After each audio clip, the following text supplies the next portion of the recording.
ப்ரெக்னென்சியில் எல்லாருக்குமே வந்து 3வது மாத ஸ்கேன் என்டி ஸ்கேன் சொல்லிட்டு நிறைய பேர் எடுக்க சொல்லுவாங்க. இதோட இம்பார்ட்டன்ஸ் என்ன, இது எதுக்காக எடுக்கிறோம், நம்ம எப்படி ப்ரிப்பேர் ஆகி வரணும், அதுக்கப்புறம் இந்த ஸ்கேனில் என்னென்னலாம் பார்ப்பாங்க, இதுதான் இந்த வீடியோவில் நான் எக்ஸ்பிளைன் பண்ண போகிறேன். Hello, I am doctor Ashwin. I am chief radiologist from Accumed speciality clinic and scans. First ட்ரைமஸ்டர்னு என்னன்னு சொல்லிடுறேன் முதல்ல.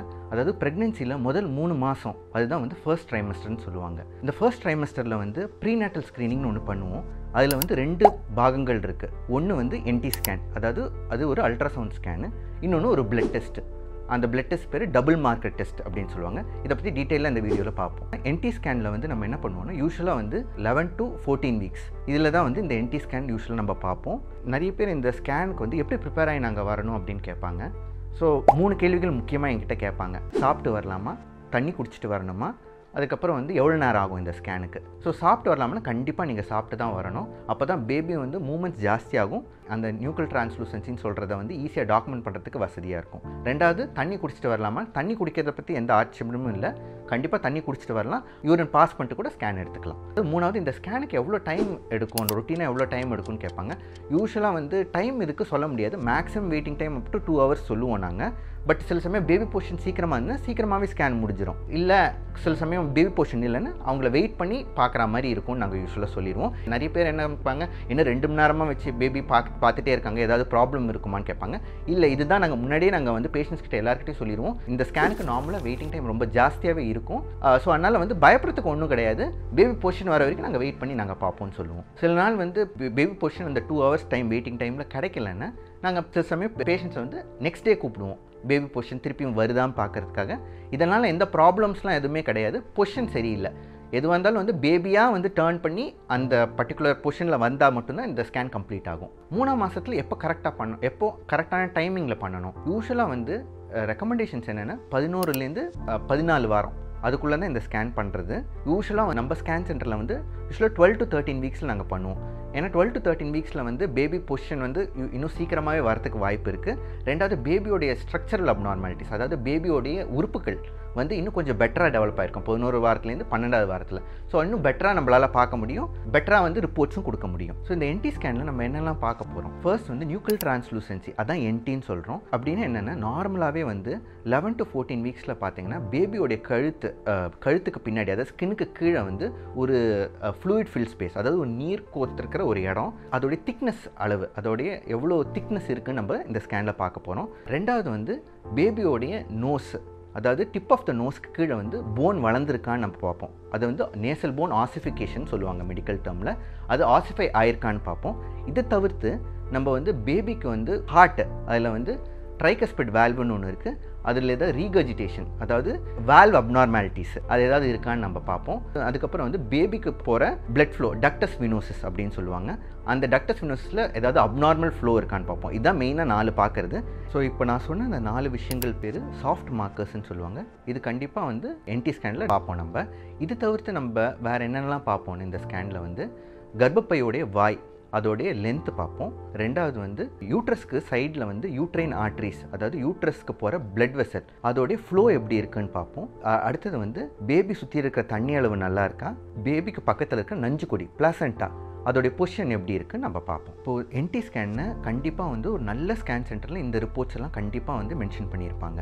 இப்போது நான் சொன்ன அந்த அடிஷ்னலாக பார்க்குறது, அதாவது நியூக்ளியர் டிரான்ஸ்லூசன்சி, நேசல் போனு, ஹார்ட் வால்வ் ப்ராப்ளம், இது தவிர்த்தோட இம்பார்ட்டன்ஸ்லாம் நான் சொல்ல போகிறேன். இப்போ வந்து ப்ரெக்னென்சி ஆன உடனே வந்து பார்த்தீங்கன்னா சில பேருக்கு வந்து பிபி ப்ராப்ளம்ஸ் வரும். இது பேர் ப்ரீ எக்லாம்சியா அப்படின்னு சொல்லுவாங்க. ஸோ இந்த ப்ரீ எக்லாம்சியா வந்து முன்கூட்டியே வந்து நம்ம இந்த ஸ்கேனில் கண்டுபிடிச்சிடலாம். இது எப்படின்னா வந்து நான் சொன்ன மாதிரி இந்த யூட்ரைன் ஆர்ட்ரியோடைய ஃப்ளோ எப்படி இருக்குன்னு பார்த்தேன்னா நம்மளுக்கு வந்து இன்டெரக்டாக வந்து இந்த ப்ரெக்னென்சியில் இவங்களுக்கு பிபி ப்ராப்ளம் வருமா அப்படின்றது முன்கூட்டி நம்ம அறிய முடியும். இது ஏன் இம்பார்ட்டன்ட் நான் சொல்கிறேன்னா வந்து, சப்போஸ் அவங்களுக்கு வந்து யூட்ரைன் ஆர்ட்ரி பிளட் ஃப்ளோவில் ஏதாவது ப்ராப்ளம் இருக்குன்னா வந்து அவங்க கைனகாலஜிஸ்ட் வந்து ஆஸ்பிரின் சொல்லிட்டு ஒரு மெடிசன் ஸ்டார்ட் பண்ணுவாங்க. இது ஆஸ்பிரின் மெடிசன் எவ்வளோ ஏர்லியாக ஸ்டார்ட் பண்ணுறோமோ அவ்வளோக்கு பேபிக்கு நல்லது, பேபி க்ரோத்துக்கும் நல்லது. 2வது வந்து கர்ப்பப்பை வாயோடைய அளவு. சில பேருக்கு வந்து கர்ப்பப்பை வாய் ரொம்ப வீக்காக இருக்கும்.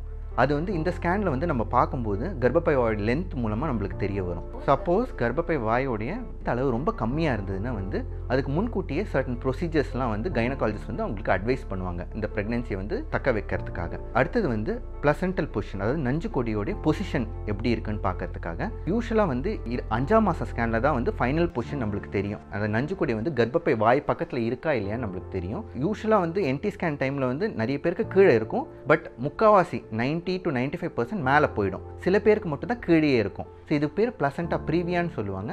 அது வந்து இந்த ஸ்கேனில் கண்டிப்பாக பார்க்க முடியும். ரெண்டாவது வந்து பேபி க்ரோத், அதுவும் நம்ம வந்து இந்த என்டி ஸ்கேனில் பார்த்துடலாம். பேபி வந்து கரெக்டாக க்ரோத் இருக்கா அப்படின்னு பார்க்கலாம். அடுத்து நம்ம என்னெல்லாம் பார்ப்போம்னா வந்து பேபியோடைய உறுப்புகள், மேஜர் உறுப்புகள் வந்து இந்த ஸ்கேனில் வந்து நம்ம பார்க்க முடியும். மெயினாக வந்து நம்ம தலையிலேருந்து கால் வரைக்கும் நம்ம பார்ப்போம். தலையில் வந்து பார்த்தீங்கன்னா இந்த ஸ்கல் போன் டெவலப்மெண்ட் வந்து இந்த ஸ்கேன்லேயே ஏர்லியராகவே தெரிஞ்சிடும். அதாவது இந்த ஸ்கல் போன்ஸ் வந்து நல்ல ஃபார்ம் ஆகிருக்குதா அப்படின்னு. ரெண்டாவது வந்து பேபியோடைய கை கால், அதோடைய 3 செக்மெண்ட்ஸு, அதாவது ஃபோர்ஆர்ம், ஆர்ம், ஹேண்ட்ஸு, அதேமாதிரி காலில் வந்து தை, லெக்கு, ஃபுட், இதெல்லாம் நல்லா இருக்கான்னு நம்ம இந்த ஸ்கேனில் பார்ப்போம். ஸோ என்டி ஸ்கேன் எதுக்காக நம்ம பண்ணுறோம்? ஸோ இந்த ஸ்கேனில் வந்து பார்த்திங்கன்னா குரோமோசோமல் அப்நார்மாலிட்டிஸ்ன்னு இருக்குது. நான் முதல்ல குரோமோசோம்னா என்னன்னு சொல்லிடுறேன். அதாவது வந்து ஒரு குழந்தைக்கு நார்மலாகவே வந்து 46 குரோமோசோம் இருக்கணும். 23 குரோமோசோம் அம்மா கிட்டேருந்தும் 23 குரோமோசோம் அப்பா கிட்டேருந்து வரணும்.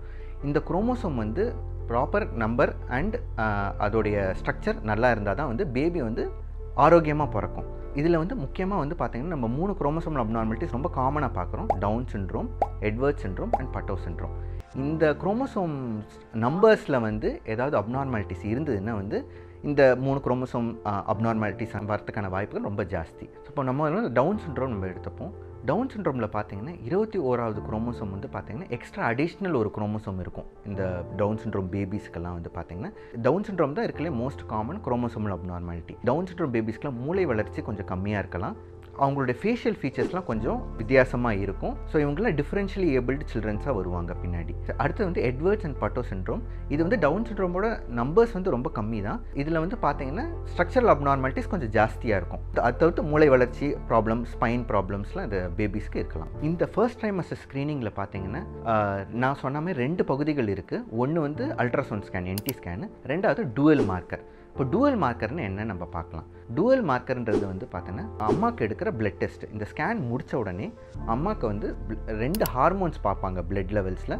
ஒன்று பீட்டா ஹெச்சிஜி, இன்னொன்று பாப்பே. இந்த ஹார்மோன் லெவல்ஸ் வந்து செக் பண்ணிவிட்டு இந்த ஹார்மோன் லெவல்ஸ் வந்து இந்த குரோமோசோமல் அப்நார்மாலிட்டிஸில் வந்து மாறுபடலாம். இது வந்து யூஸ்வலாக வந்து ஏன் என்டி ஸ்கேனோட சேர்த்து பண்ணுறோம் இந்த டூவல் மார்க்கர் டெஸ்ட்டு. வெறும் என்டி ஸ்கேனில் மட்டும் பார்த்தீங்கன்னா இதை வச்சு 70% தான் நம்மளுக்கு வந்து சென்சிட்டிவிட்டி இருக்குது. அதாவது அந்த குரோமோசோமல் அப்நார்மாலிட்டி கண்டுபிடிக்கக்கூடிய தன்மை வந்து பார்த்தோன்னா 70% தான் இருக்குது. இதே இந்த பிளட் டெஸ்ட்டோட சேர்க்கும்போது 85 to 90% சென்சிட்டிவிட்டி இருக்குது. இப்போது நிறைய பேர் கேட்கக்கூடிய கேள்வி, இந்த 2 டெஸ்ட்டும் நாங்கள் பண்ணிட்டோம், ஸோ கண்டிப்பாக வந்து இந்த குரோமோசோமல் அப்நார்மாலிட்டிஸை நம்ம எக்ஸ்க்ளூட் பண்ணிடலாமா அப்படின்னு கேட்பாங்க. நான் திருப்பியும் சொல்கிறேன், இது வந்து ஒரு ஸ்க்ரீனிங் டெஸ்ட். இது வந்து ஒரு கன்ஃபர்மேட்டரி டெஸ்ட் கிடையாது. நம்ம வந்து இதில் வந்து ரிஸ்க் எவ்வளோ ரிஸ்க் இருக்குன்னு மட்டும்தான் பார்க்க முடியும். என்டி ஸ்கேனும் சேர்த்து இந்த டூவல் மார்க்கரும் சேர்த்து ஒரு கம்பைன்டு ரிஸ்க் ஸ்கோர் ஒன்று கொடுப்பாங்க. இந்த ரிப்போர்ட்ஸில் நீங்கள் பார்த்தீங்கன்னா லோ ரிஸ்க்கா ஹை ரிஸ்க்கா இதுதான் இருக்கும். லோ ரிஸ்க்னா வந்து possibility of this chromosomal abnormalities வந்து ரொம்ப கம்மியாக இருக்குன்னு அர்த்தம் இந்த பேபிக்கு. ஹை ரிஸ்க் இருந்ததுன்னா பாசிபிலிட்டிஸ் ரொம்ப ஹையாக இருக்குன்னு அர்த்தம். சப்போஸ் ஹை ரிஸ்க்குன்னு வந்ததுன்னா ஃபர்தர் டெஸ்ட் பண்ணுற மாதிரி இருக்கும். அது உங்கள் கைனகாலஜிஸ்ட் சொல்லுவாங்க. இப்போ இந்த டூவல் மார்க்கர் இல்லாமல் ஒரு அட்வான்ஸ் டெஸ்ட் ஒன்று இருக்குது, NIPT, நான் இன்வேசிவ் ப்ரீநேட்டல் டெஸ்டிங் அப்படின்னு சொல்லுவோம்.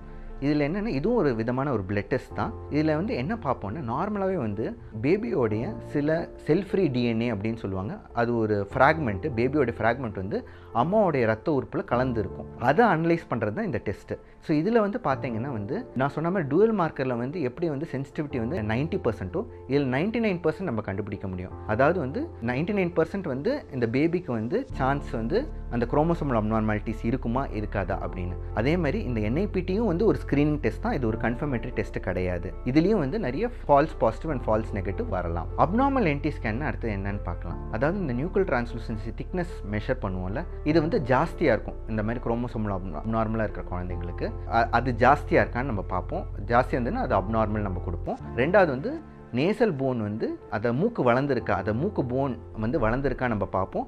அது இந்த குரோமோசோம் அப்நார்மாலிட்டி இருக்கிற பேபிஸில் வந்து சில சமயம் வளர்ந்துருக்காது. ஸோ அதுவும் வந்து அப்நார்மல். இந்த அப்நார்மல் ஸ்கேன் இருந்ததுன்னா இதை வந்து டாக்குமெண்ட் பண்ணி அந்த பிளட் டெஸ்ட்டோட சேர்த்து நம்ம ஃபைனல் ரிஸ்க் ஸ்கோர் ஒன்று கிடைக்கும். இப்போ சில சமயம் நீங்கள் பார்த்தீங்கன்னா வந்து எல்லாமே நார்மலாக இருக்கும், வெறும் அந்த நேசல் போன், அதாவது மூக்கு கீழே இருக்கிற போன் வந்து வளர்ந்துருக்காது. ஸோ அந்த மாதிரி இருக்கும்போது வந்து நாங்கள் திருப்பியும் வந்து ஒரு 1 வீக் கழித்து திருப்பியும் கூப்பிட்டு பார்ப்போம்.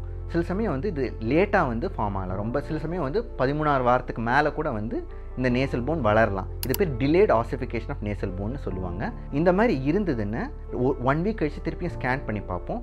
அப்போவும் வளரலைன்னா வந்து ஃபர்தராக வந்து நாங்கள் வந்து NIPT டெஸ்ட்டு சஜஸ்ட் பண்ணுவோம். அதில் வந்து சப்போஸ் லோ ரிஸ்க் வந்ததுன்னா திருப்பியும் வந்து 20ஆவது வார ஸ்கேனில் திருப்பி நாங்கள் நேசல் போன் எப்படி வளர்ந்துருக்குன்னு நம்ம பார்ப்போம். ஸோ இந்த வீடியோவில் நம்ம வந்து NT ஸ்கேன் எதுக்காக எடுக்கிறோம், எப்படி ப்ரிப்பேர் ஆகி வரும் எல்லாமே நம்ம பார்த்துட்டோம். இதை பற்றின வேறு ஏதாவது உங்களுக்கு டவுட்ஸ் இருந்ததுன்னா கமெண்ட் செக்ஷனில் கேளுங்க. நெக்ஸ்ட் வீடியோவில் நான் எக்ஸ்பிளைன் பண்ணுறேன்.